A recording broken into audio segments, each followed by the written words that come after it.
안녕하세요 여러분. 생생법률쇼 진행을 맡은 임주혜입니다. 이 세상 이슈를 법률적인 시점에서 다뤄보는 본격 토크 블록버스터 법률이슈토크 시작했습니다. 제 옆에는 이종근 평론가님 자리하셨습니다. 평론가님 어서 오세요. 네, 안녕하십니까? 네, 지금 이 방송은 유튜브를 통해서도 실시간으로 함께 방송되고 있으니까요.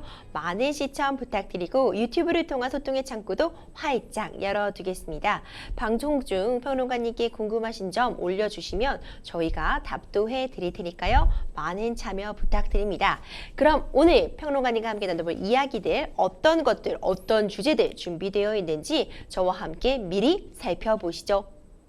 미리 보는 법률 토크입니다. 캠프 데이비드서 한미일 3국 협력, 이재명 대표의 네 번째 검찰 출석, 식단 주인과 배달 기사도 마약 장사까지 오늘도 어느 것 하나 중요하지 않은 주제들이 없습니다. 다 중요한 내용들 담고 있는데 평론가님의 어떤 생각들, 평론가님이 분석해 오신 내용들 빨리 만나보고 싶거든요. 바로 시작해 보겠습니다. 여러분들은 지금 생생법률쇼 함께하고 계십니다.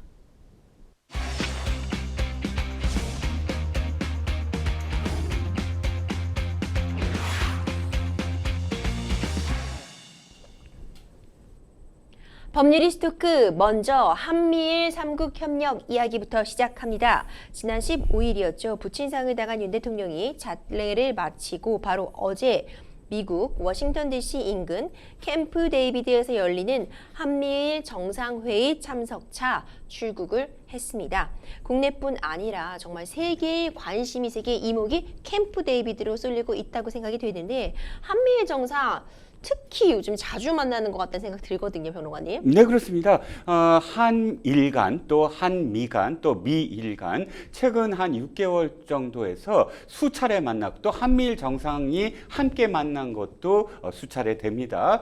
그만큼 지금 한국과 미국과 일본 삼각 간의 그 이전에 볼 수 없었던 친밀한 관계로 지금 무르익어 가고 있다라고 할 수가 있겠죠. 그런데 평론가님, 네네. 한미일 정상회의가 단독 개최되는 것이 처음이다 이런 얘기가 나오는데 단독 개최된 적은 없었던 건가요? 네, 지금 이게 굉장히 큰 의미를 갖고 있는 네. 게 한미일 정상회담 지금까지 있지 네. 않았느냐, 굉장히 많이 기억에 네. 남는다 이렇게 말씀하실 거예요. 그런데 가장 중요한 건 한미일 정상회담만을 위해서 3국이 만난 건 처음이다라는 겁니다. 기왕 회의하는 김에 한미일이 만난 적이 많았던 거군요. 네, 그렇습니다. 다자간 회의, 예를 들어서 에이펙이라든지 뭐 기타 여러 가지 어떤 뭐 아세안이라든지 이런 회의 때 또 나토 정상회담에서 우리가 업서버로 참가한 이런 다자간 회담 때 잠깐 3국이 만나서 사진을 찍고 약 한 몇 분간 서로 대화를 나누는 그것도 역시 정상회담이라고 할 수가 그쵸. 있거든요.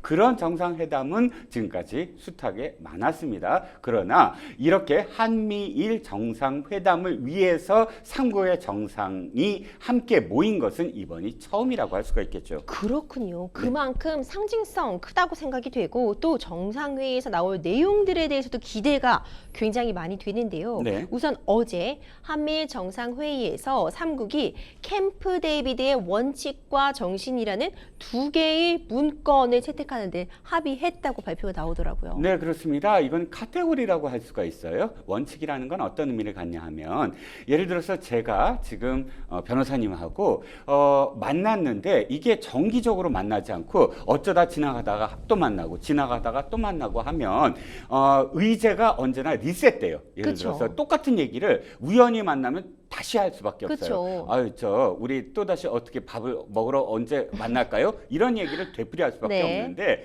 지금 원칙이라는 카테고리는 뭐냐면은 지속성, 그러니까 지금까지 한미일 정상회담이 어떤 문제를 갖고 있었냐면 한미 간에는 굉장히 가깝잖아요. 네. 또 미일 간에도 가깝습니다. 그런데 한일 간에는 언제나 과거사 문제라든지 야스쿠니 신사 참배라든지 그렇죠. 강제징용이라든지 위안부 할머니들의 문제라든지 이런 문제들이 부각될 때마다 한일 간에 굉장히 거리가 많이 또 생겼던 어떤 시기들이 있습니다. 그러다 보니까 한미일 세 나라가 원칙적으로 계속 지속성 있게 만난 적은 한 번도 없거든요. 이 원칙이라는 측면에서는 지속성, 그러니까 계속 만나겠다, 정기적으로 만나겠다. 이 원칙에는 그러니까 어떠한 정권이 바뀌거나 정파가 바뀌더라도 이 회담은 계속 이루어질 수 있다라는 그런 원칙을 확인하는 그런 문건이 하나 있을 수가 있고요. 정신은 내용적인 측면에서 한미일이라는 삼국이 어떠한 비전을 갖고 만나느냐라는 측면, 이 두 가지 측면, 내용과 그다음에 형식, 이 두 가지를 이번에 완전히 명문화하겠다라는 것에 합의를 했다는 뜻입니다.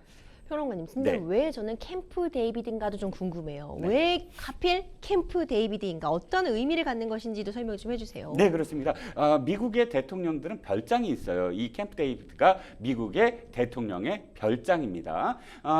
이 지금 워싱턴 DC에서 한 100km 떨어진 곳에 있고요. 그런데 워싱턴 DC의 그 정상회담을 하는 경우는 우리가 많이 봤습니다. 워싱턴 DC에서 하면 어떤 일이 벌어지냐면 의전을 해야 돼요. 예를 들어 뭐 국빈 방문이다 그러면은 예포도 발사해야 되고, 또 뭐 국빈 방문이면 국빈 만찬이란 걸 해야 되고, 꼭 그 어떤 그 실무 만찬이든 국빈 만찬이든 의전이 꼭 들어가고, 또 기타 이런 어떤 상황들이 짜여진 상황들을 이루어져야 돼요. 그러면 실질적으로 회담하는 것은 많지 않아요. 전체 일정 속에서. 근데 이 캠프 데이비드는 대통령의 별장이다 보니까 그 안에는 뭐가 있냐면 승마시설도 있고요. 볼링장도 있고요. 골프장도 있고요. 별의별, 그러니까 그 취미와 여가를 할 수 있는, 대통령이 가족들과 함께 뭐 정상을 불러서 함께 할 수 있는 그런 공간이 어마어마하게 많아요. 그러다 보니까 이 정상들을 불러서 가장 친밀한 그런 그 스킨십을 할 수가 있고, 그런 스킨십을 하면서 상당히 많은 부분의 어떤 회담을 할 수가 있다는 겁니다. 그렇군요. 그리고요,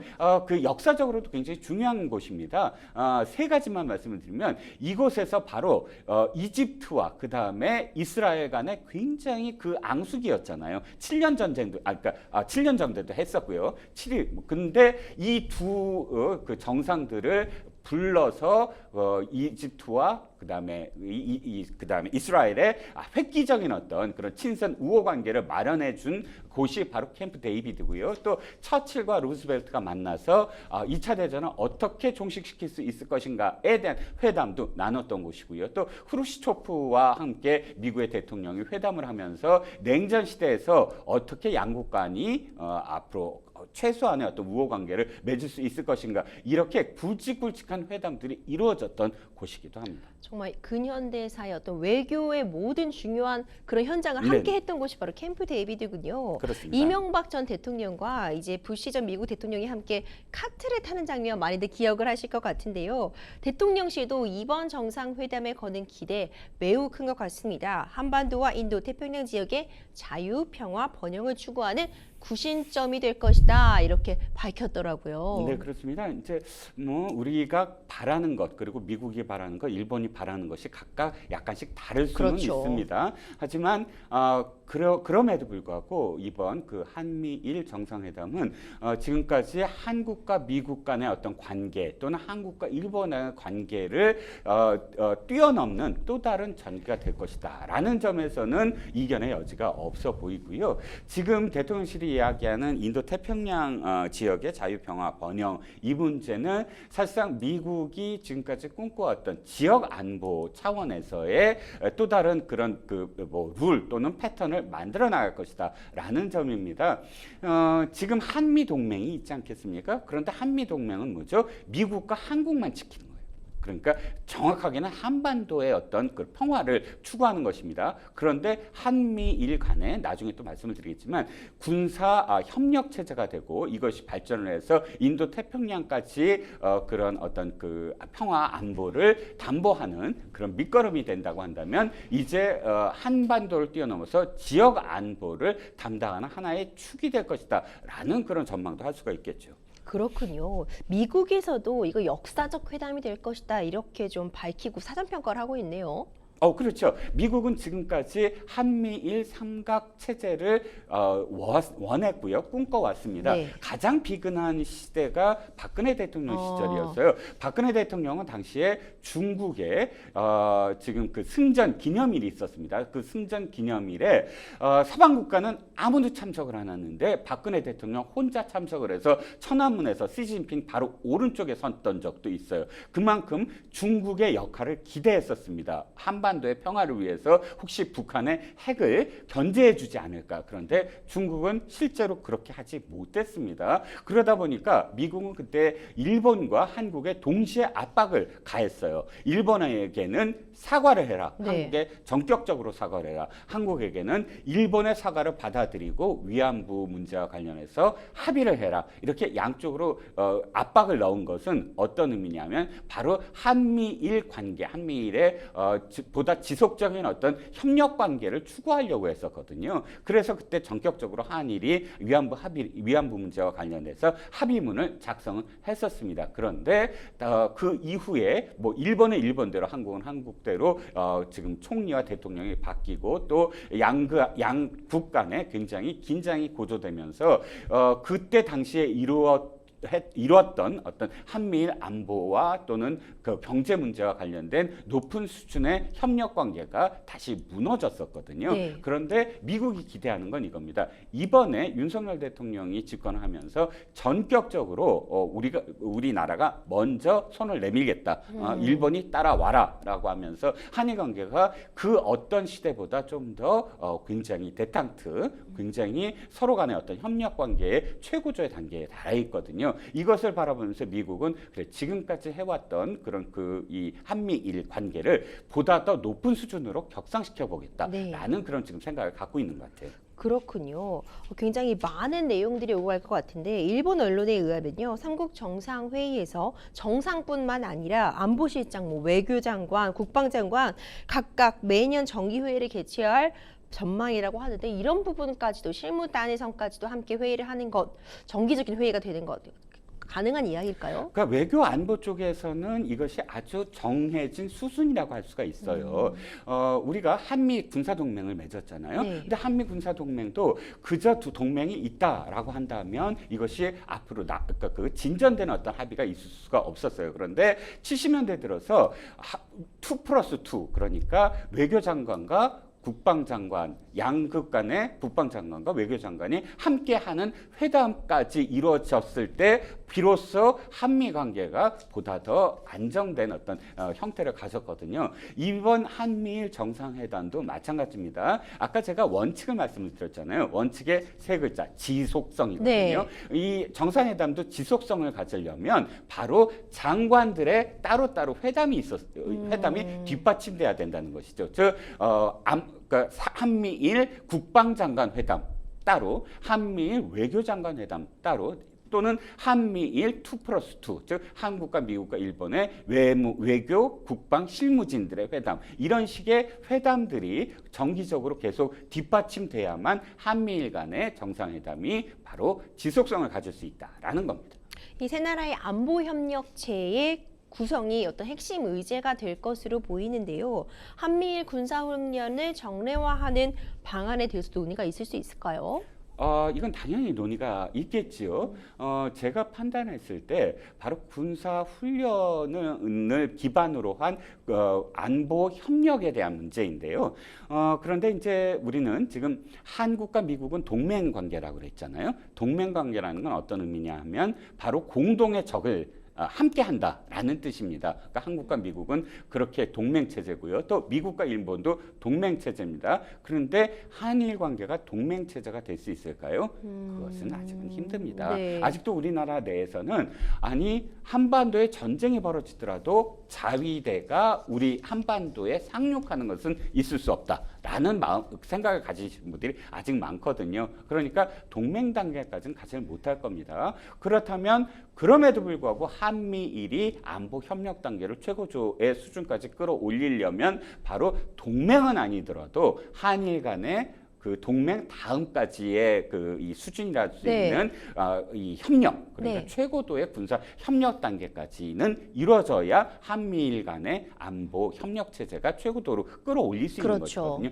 그렇다면 거기에 있어서는 지금까지 지소미아, 즉 정보만 교환하는 것이 아니라 아주 지속성 있는 한미일 군사 훈련이 뒷받침돼야만 바로 아까 말씀드렸던 동맹까지는 아니더라도 한미일 간의 가장 최고 수준의 안보 협력 단계로 이번에 아마 공동 성명에서 발표를 할 수 있지 않겠느냐라는 겁니다. 근데 국내 반응을 좀 더 살펴보자면요.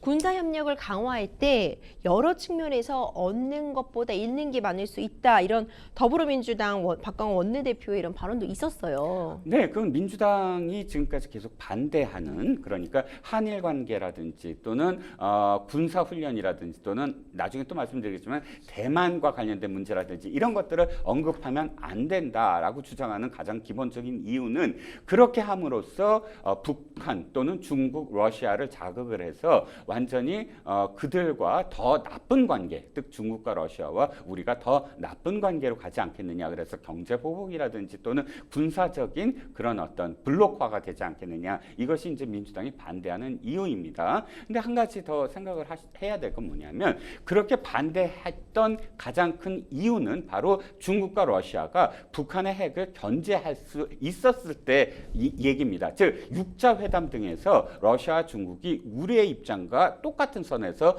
북한의 핵을 억제시키려고 했거든요. 그런데 그 틀이 이제 무너졌다는 겁니다. 즉 NPT라든지 또는 유엔 안보리라든지 이런 곳에서의 북한을 제재할 수 있는 국제적 그런 그 틀이 무너졌다.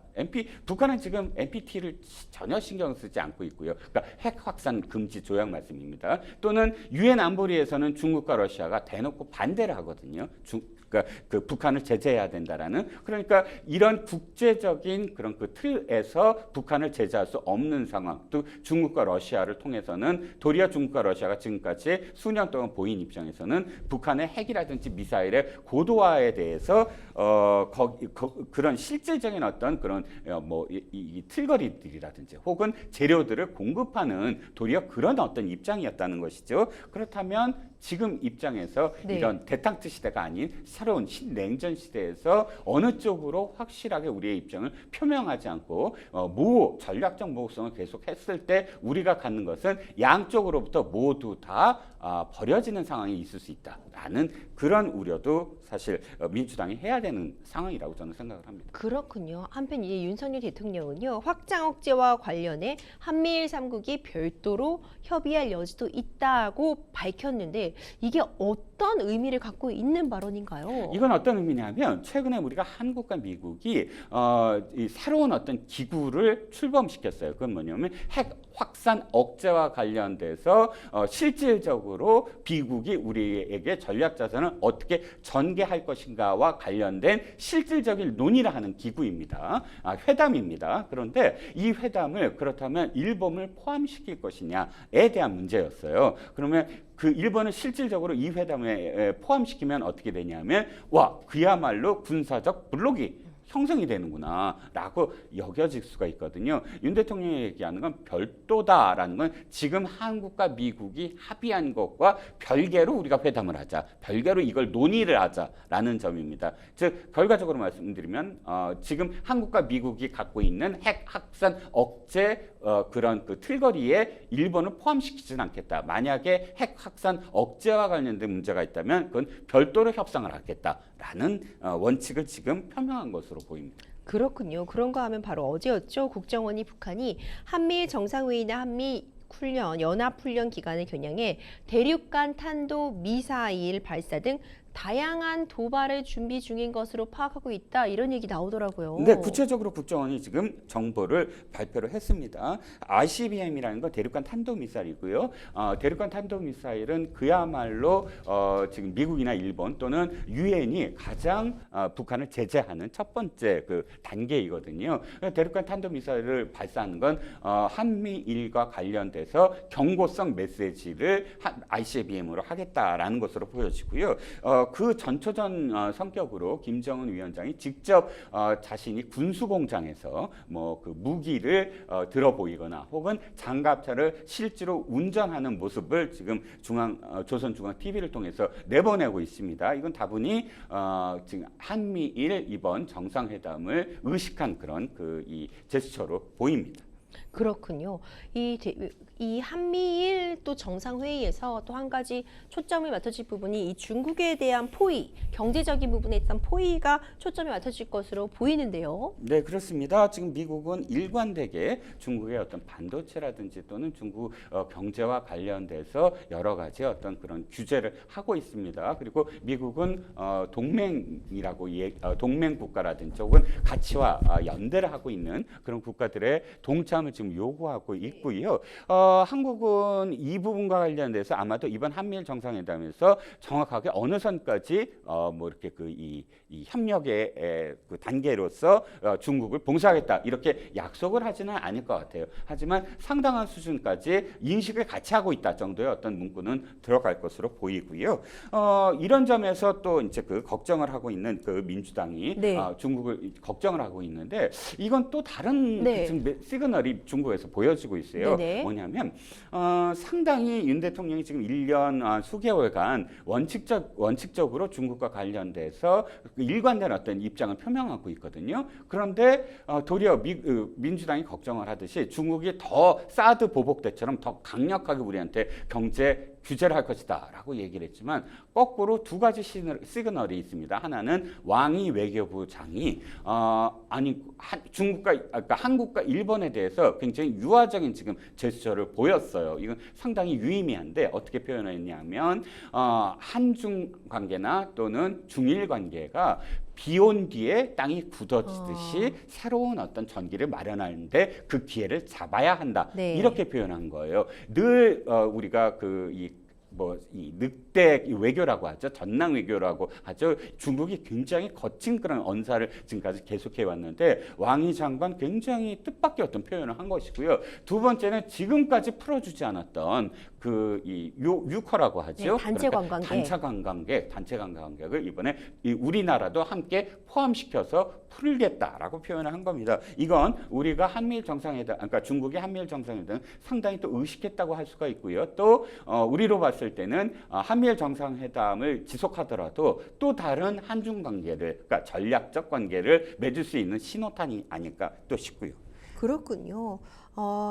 평론가님께서 말씀해 주신 것처럼 중국과의 관계도 우리는 굉장히 복잡한 측면이 있어서 여러 가지 셈법이 복잡하게 작용할 것 같습니다.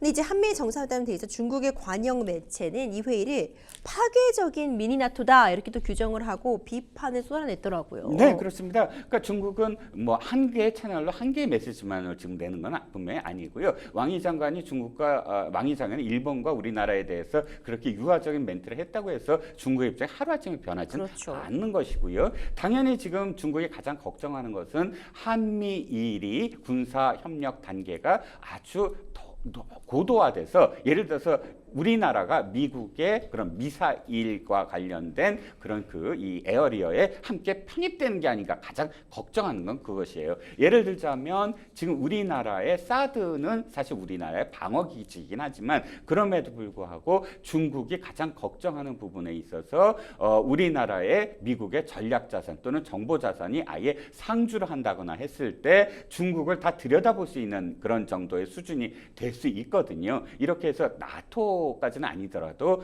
상당한 부분에 자신들의 어떤 안보에 위협이 될 것이다라는 게 첫 번째고요. 두 번째는 대만 관련된 부분입니다. 대만을 지금 시진핑을 포함해서 중국이 언제나 이제 곧 양안 관계를 다시 복원할 것이다. 복원이라는 건 바로 하나의 어떤 중국으로 대만을 침공하겠다는 뜻의 다름 아니거든요. 이것이 지금 근래 들어서 1, 2년 동안 계속 지속적으로 지금 중국이 그 입장을 표명하고 있기 때문에 만약에 한미일이 지역 안보로서 인도 태평양까지 확산시키는 그런 이 회담의 내용을 발표를 한다고 한다면 중국으로서는 지금까지 하나의 중국 입장으로서 양안 관계 관계를 계속 지속할 수 있을 것인가에 대한 두려움이 분명히 중국한테도 있을 것으로 보입니다. 그렇군요. 굉장히 복잡한 상황인데 한미일 공조를 강화하게 되면 상대적으로 당연히 북중러 반발 거세질 수밖에 없잖아요. 중국의 보복 조치에 대비해서 실질적인 공조 방안도 마련해 놔야 되지 않나 이런 생각이 드는데 평론가님 어떻게 보고 계세요? 일단 그 공급망과 관련된 가치 연대라는 그런 그 의미가 있습니다. 그 한미일 관계만이 아니라 한미일 관계는 앞으로도 그러니까 예를 들어서 호주라든지 뉴질랜드라든지 인도라든지 이런 국가들과 함께 했을 때 이것이 안보만이 아니라 요즘은 경제 안보라고 얘기하지 않습니까? 반도체를 포함해서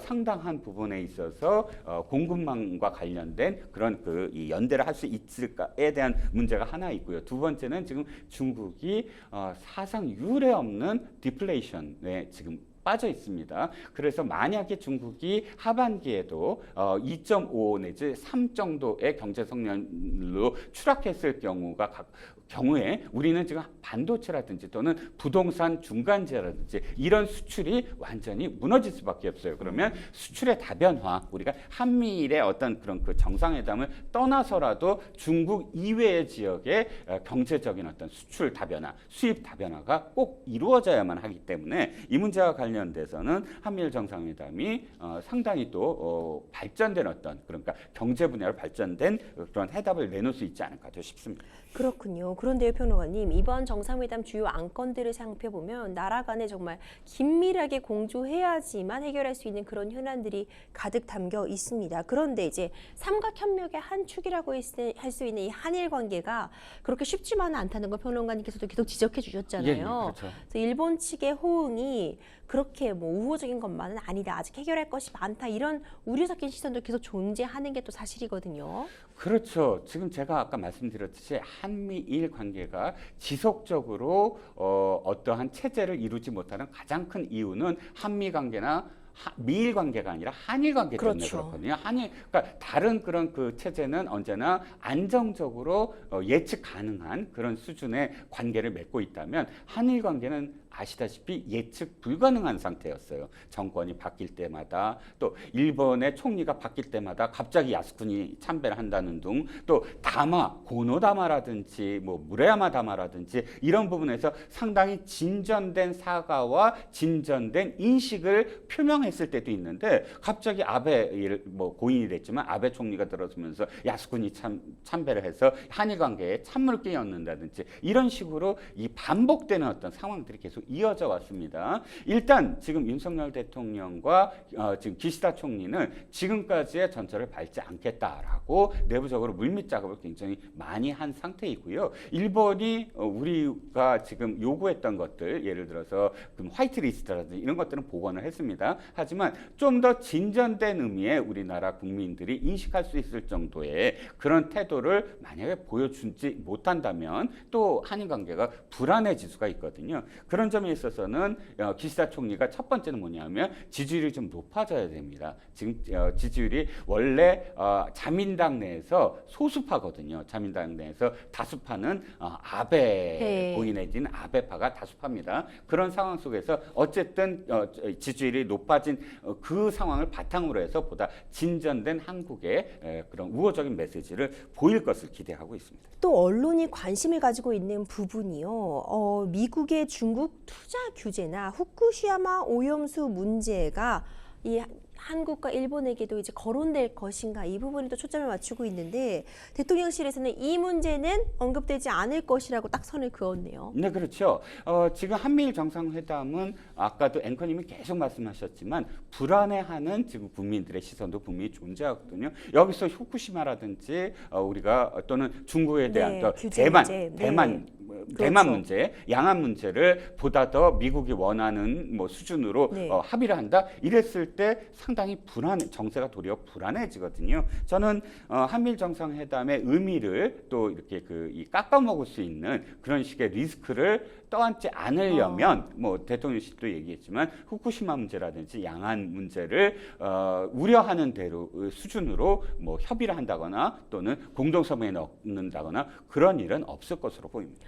평론가님께서 말씀해 주셨지만 사실 대만이 굉장히 지금 중국과의 관계에서 화두로 떠오르고 있는데 미국은 이제 이런 부분에 대해서 대만의 현상 유지를 변경하는 노력에 반대한다는 문구가 어떤 캠프 데이비드 정상회담 성명에 포함되길 바랄 것이다 이런 보도가 있는데 실제로 이거를 공식화하는 문서에 담는 것도 다른 차원의 얘기잖아요. 그렇죠. 지금 우리도 윤 대통령도 비슷한 그런 표현을 했습니다. 그건 사실 문재인 대통령 시절에도 그에 버금가는 표현을 해서 중국이 반발한 적도 있어요. 하지만 다시 돌아보면 현상을 변경하는 것을 원하지 않는다라는 건 뭐냐면 무력으로 침공하는 것을 원하지 않는다는 거예요. 무력으로 침공한다는 건 평화를 깨는 것이고 평화를 깨는 것을 바란다라고 이야기할 수 있는 국가가 있을까요? 그건 그렇지는 않을 것 같고요. 중국이 이 문제와 관련돼서 뭐 계속 지금 미니 나토다 해서 이제 압력을 넣는 것도 바로 공동 성명에 이것만은 넣지 마라라는 그런 의미도 담겨져 있는 것 같아요. 제가 보기에는 아까도 좀 전에도 말씀드렸지만 굳이 지금 양국의 총리라든지 우리나라 대통령이 양안 관계에 대해서 이미 지금 몇 개월 전에 입장을 밝혔으므로 이 한미일 정상회담 처음 시작하는 단계에서 굳이 이것을 문구에 넣을까라고 저는 또 생각을 또 해보고 있습니다. 맞습니다. 앞으로 계속 정상회담 관련 소식들이 전해지게 될 텐데요. 한미일 공조가 뉴 노멀 그러니까 새로운 시대를 맞이할 것이라면서 공조 강화에 대한 기대감도 커지고 있지만 우리로서는 참 셈법이 참 복잡한 상황입니다. 평론가님 이번 정상회담 우리에게 어떤 결과로 이어지기를 좀 기대해 보는 게 좋을까요? 저는 일단 이 북한이 지금 갖고 있는 핵이라든지 미사일은 이미 그들이 핵을 보유하는 국가다라고 전세적으로 인정을 하지 않더라도 현재 단계에서는 보유하고 있는 국가라는 걸 사실상 확인하는 그런 단계라고 보여지거든요. 이랬을 때 우리가 핵을 스스로 갖고 있지 아니한 어떤 단계에서의 비대칭 그런 전략에서 한반도 내의 평화를 위해서는 지금 어떻게든 미국의 전략 자산을 안정적으로 한반도에 전개하겠다라고 북한이 인식해야만 섣불리 핵과 관련된 어떤 전쟁이 이루어지지 않을까라는 그런 생각이 있고요. 그것을 위해서는 한미일 정상회담이 사실상 정례화되고 우리의 어떤 삼각 안보 체제가 상당히 북한에게 도발을 해서는 안 되겠다라는 메시지로 자리 잡을 수 있지 않을까라는 기대를 좀 해봅니다. 네, 캠프 데이비드에서의 좀 좋은 소식, 우리나라에게 좀 웃음꽃 필 수 있는 그런 소식들 많이 전해지기를 기대해 보면서 앞으로도 관련된 소식 또 추가적으로 전해드리도록 하겠습니다. 여러분들은 지금 생생법률쇼 함께하고 계십니다.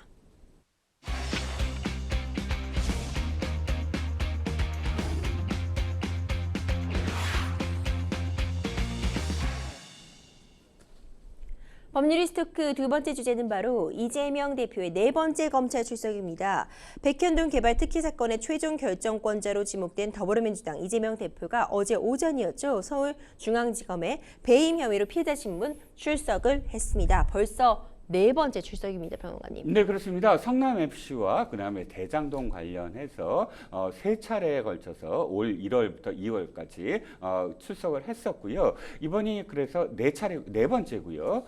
아마 제가 생각할 때 9월 초에는 5번째 출석까지 예정되어 있지 않을까. 쌍방울 대납 의혹, 쌍방울 대북 송금 의혹, 이 의혹까지 만약에 출석을 하게 된다면 이번 네 번째에서 플러스 한 번 더 정도가 되지 않을까라는 조심스럽게 예상을 해봅니다. 강도 높은 조사가 이어진 것으로 알려져 있고 13시간 넘게 조사를 받고 오늘 새벽 조사가 마무리되었습니다. 조사받기 전에요. 어제는 검찰에 출석하면서 마이크가 설치된 단상에 올라서서 입장문을 읽었습니다. 기꺼이 시지프스가 되겠다라는 그런 내용을 담았더라고요. 네, 이재명 대표 지금 지난 세 차례와 조금 다르게 좀 더 결기가 있는 어떤 모습이었고요.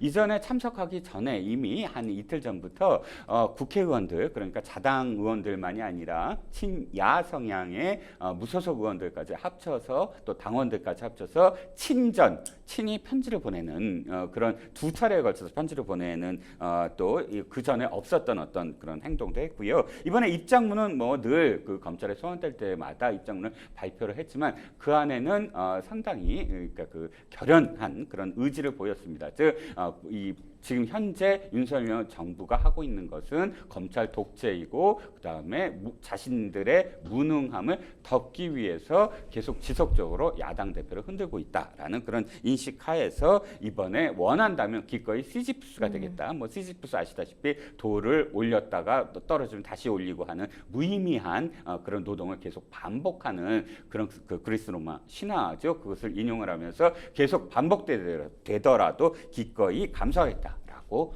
표현을 했습니다. 혹시 평론가님께서는 이 입장문 중에서도 특히 눈에 띄는 그런 부분이 있으셨어요?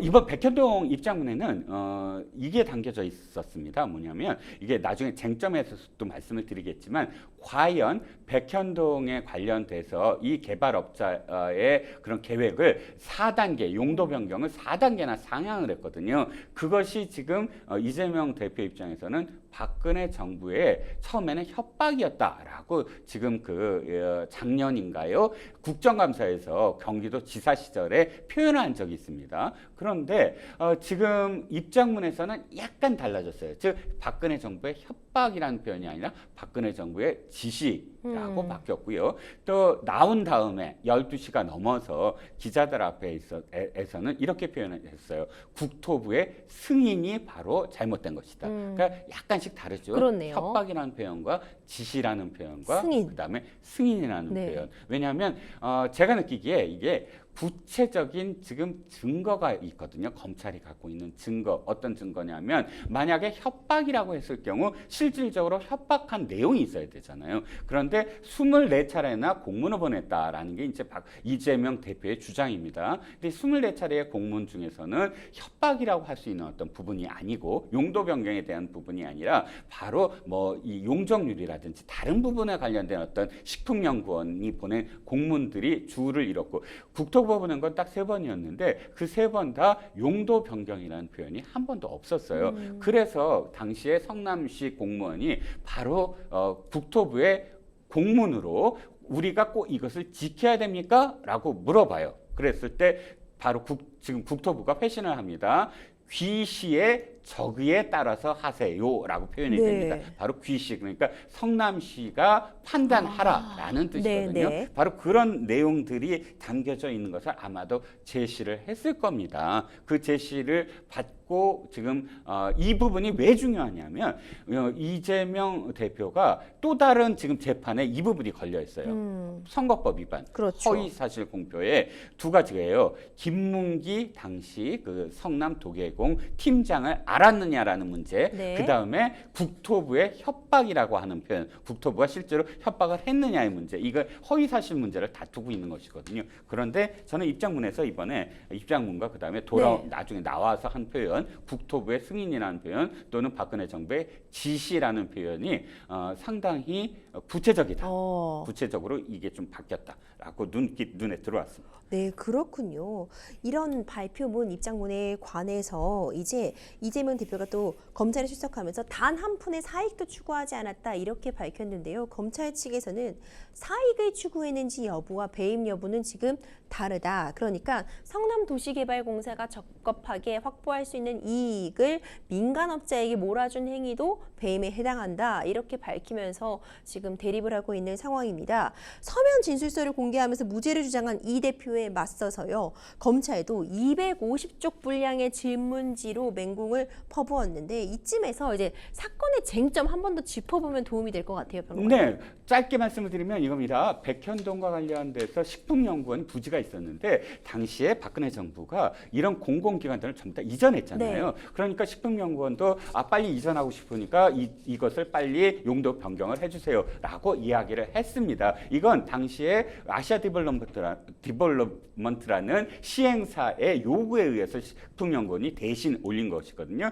근데 그 안에 내용 중에 2단계를 요구한 내용은 분명히 있습니다. 그런데 갑작스럽게 4단계가 네. 됐는데 이 4단계가 된 시점이 뭐냐면 김인섭 씨라는 바로 이재명 시장 시절에 선대 본부장을 했던 사람을 영입한 이후에 수일 후에 바로 승인을 4단계로 승인을 했다라는 점입니다. 이것이 바로 지금 검찰이 주장하고 있는 이 용도 변경을 하는 것은 이 아시아 디벨롭먼트라는 시행사의 이익을 몰아주기 위해서다. 또 성남도시개발공사가 중간에 함께 했던 대장동 같은 경우는 일부의 이익을 성남도시개발공사가 가져갔거든요. 그건 성남 시민들을 위해서 가져갔는데 이번에는 성남도시개발공사가 개입하지 못하도록 하면서 아예 단 1원도 성남 시민들을 위해서 이 수익이 쓰이지 않았다. 이것은 배임, 즉 성남 시민들의 돌아갈 이익을 돌아가지 않게끔 결정을 한 그런 혐의가 있지 않느냐. 그래서 네. 검찰은 배임이라고 주장을 하고 있습니다.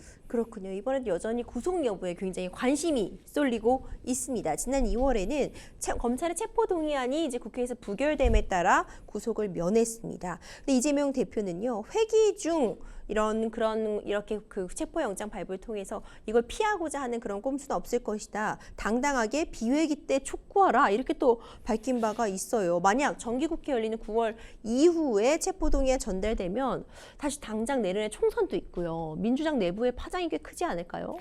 그렇죠. 일단 회기 전이라면 구속영장을 청구하면 바로 국회의원 신분이니까 영장 실질심사로 바로 돌입을 합니다. 그런데 회기, 국회 본회의가 열리고 국회가 열리는 어떤 상황 속에서는 바로 본회의가 열려서 이 체포동의안 여부와 관련해서 가부를 따지게 되거든요. 가부를 따지게 된다면 지금 친명과 비명 간에 그렇지 않아도 혁신위원회, 혁신안과 관련돼서 충돌을 하고 있는데 이 역시 충돌의 여지가 있다. 이 결과가 바로 얼마가 나오느냐에 따라서 이재명 당대표의 신임 여부도 드러나게 되거든요. 네. 그래서 차라리 투표하기 전에 바로 회기 전에 영장 청구해 달라라는 게 이재명 대표의 요구입니다.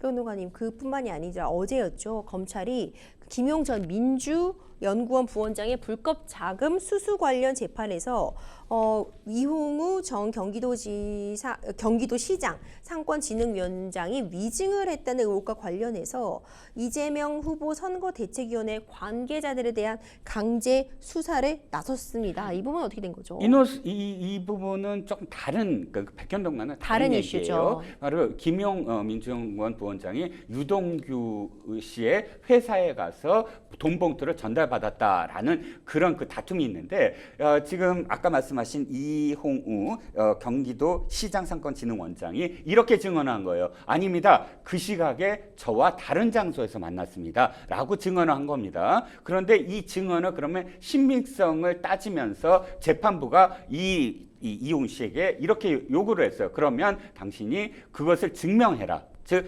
핸드폰을 제시를 해라. 그런데 이 씨가 지금 핸드폰을 제시하지 않고 있거든요. 그래서 검찰은 이 부분이 위증이 아니냐라고 하면서 네. 지금 그 기타 다른 증인들을 위해서 지금 압수수색을 강행을 한 것으로 보입니다. 그렇습니다. 영장이 발부되든 기각되든 후폭풍이 예상이 되고요. 게다가 8월 임시국회 시작했는데 현안들이 만만치가 않습니다. 지금 잼버리 책임론, 방송통신위원장 인사청문회 등등 여야 대립도 격화될 것으로 보이는데 앞으로의 전국 평론가님 어떻게 전망하고 계세요? 딱 22일이 관건입니다.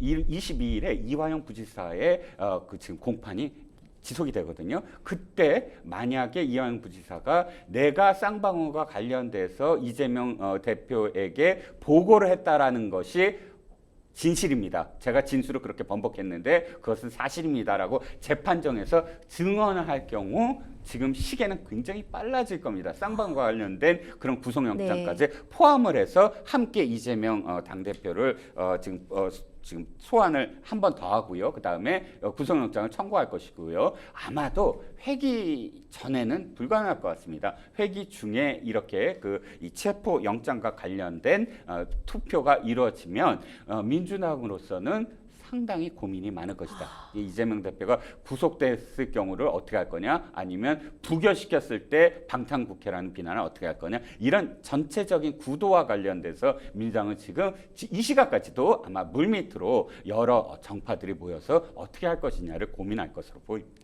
네, 어떤 식으로 전국 흘러가게 될지도 생생법률 이슈에서 또 함께 지켜보도록 하겠습니다. 마지막 법률 이슈 토크 주제 살펴보죠. 식당 주인과 배달 기사도 마약 장사입니다. 마약 관련 소식 정말 뉴스에서 떠나지를 못하고 있습니다. 정말 우려스러운데요. 경찰이 텔레그램을 통해 그 마약류를 불법 유통하거나 투약한 피의자 대거 검거했다고 밝혔습니다. 판매상 중에는요. 식당 주인, 인터넷 쇼핑몰 운영자 등이 포함이 됐다고 알려지고 있네요, 변호관님. 네, 그렇습니다. 최근 들어서 경찰청 마약범죄수사대가 300여 명을 붙잡고 이 중 판매상 10여 명을 구속했다라고 밝혔는데요. 앵커님께서 말씀하셨듯이 그 사람들 속에는 식당 주인이나 인터넷 쇼핑몰 운영자 또는 배달 업무를 하는 기사까지 포함이 되어 있습니다. 이 특정 직업이 문제가 아니고 네. 이 표현을 왜 말씀을 드리냐면 그만큼 우리 실생활에 가깝게 있는 사람들이 마약을 판매하고 있더라. 이것이 지금 가장 충격적이라고 보여집니다. 정말 걱정스러운 상황인데요. 마약 관련 이야기가 계속 나오고 있는 만큼 실제로 이 마약 관련 사범 검거 소식도 계속 들리고 있습니다. 실제로 얼마나 많은 거예요, 변호관님? 네, 지금 최근 들어서 상당히 많아지고 네. 있는데요. 지금 3월부터 7월까지에 대한 그런 네. 데이터만 말씀을 드리면 총 1,316명을 검거했다고 네. 합니다. 이거는 전년 동기 대비 64%나 오른 수치이고요. 네. 이 중에서 가장 우려되는 건 네. 10대 마약 사범입니다. 네, 네. 10대 마약 사범은 바로 3배 이상 지금 증가한 것으로 나타나고 있습니다. 마약 관련해서 정말 건수도 일어나고 있고 충격적인 사건도 계속 발생을 하고 있습니다. 얼마 전 정말 온 국민을 분노하게 했던 사건이었죠. 향정신의약품을 투약하고 롤스로이스 차량을 몰다가 인도로 돌진해서 행인을 뇌사 상태에 빠뜨린 남성이 검찰에 송치가 되었죠. 이 사건은 굉장히 분노를 그렇죠. 일으켰죠. 왜냐하면 롤스로이스라는 특정 외제차가 문제가 아니라 그렇죠. 이 남성이 비틀거리면서 CCTV에서 네. 어떠한 약물에 취한 듯한 어떤 모습을 보였고요. 당시에도. 그런데 경찰이 이 사흘 만에 풀어준 거예요. 네. 그 당시에 이 지금 피의자에게 상당히 여러 가지의 어떤 향정신성 의약품의 물질을 투여한 그런 그 지금 흔적이 남아 있었고요. 그렇기 때문에 구속을 그때 이 석방을 한 것에 대해서 상당히 지금 여론이 악화됐었죠. 경찰 다시 구속영장을 청구를 하고 지금 검찰에 송치한 것으로 보입니다. 그렇군요. 우리나라로 마약을 몰래 들여온 다음에 판매한 외국인 일당이 검거하는 일도 있었다고 해요, 변호관님. 네, 여수입니다. 해양경찰청이 지금 여수에서 베트남인들, 그러니까 베트남 국적의 노래방 주인에 포함을 해서 그 베트남의 마약류 중에 하나를 지금 발견을 한 것이고요. 그래서 특정해서 이렇게 이 노래방에서 투여를 하고 판매한 베트남인들을 지금 검거를 했다는 소식입니다.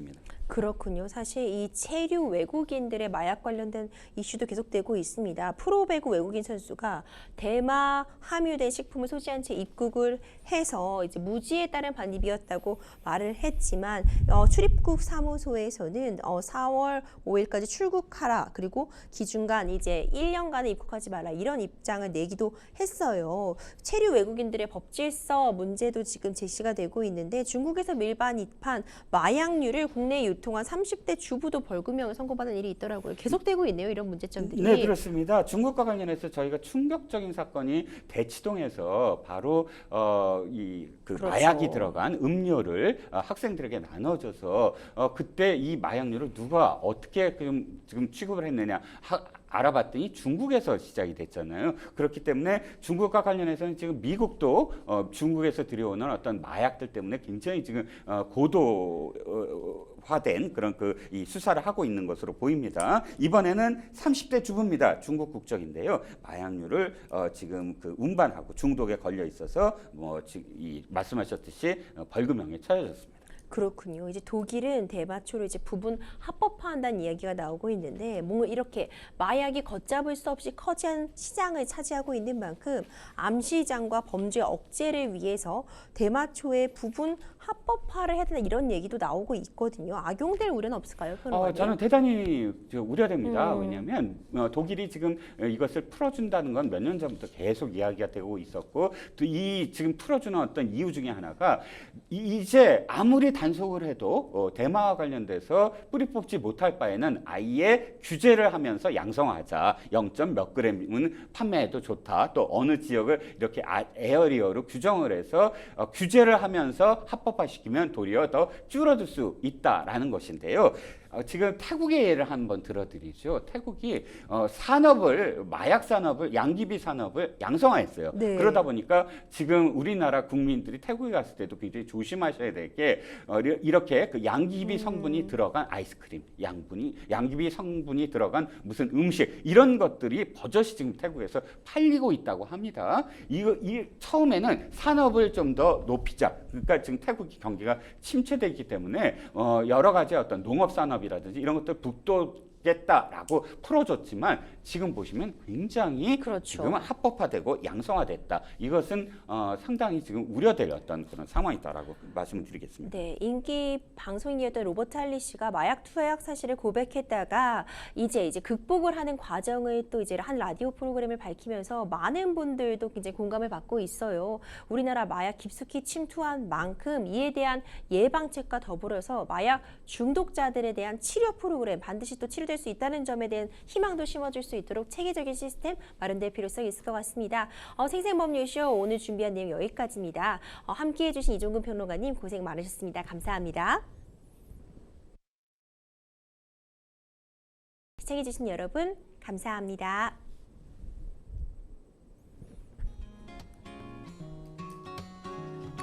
수고하셨습니다. 고생하셨습니다.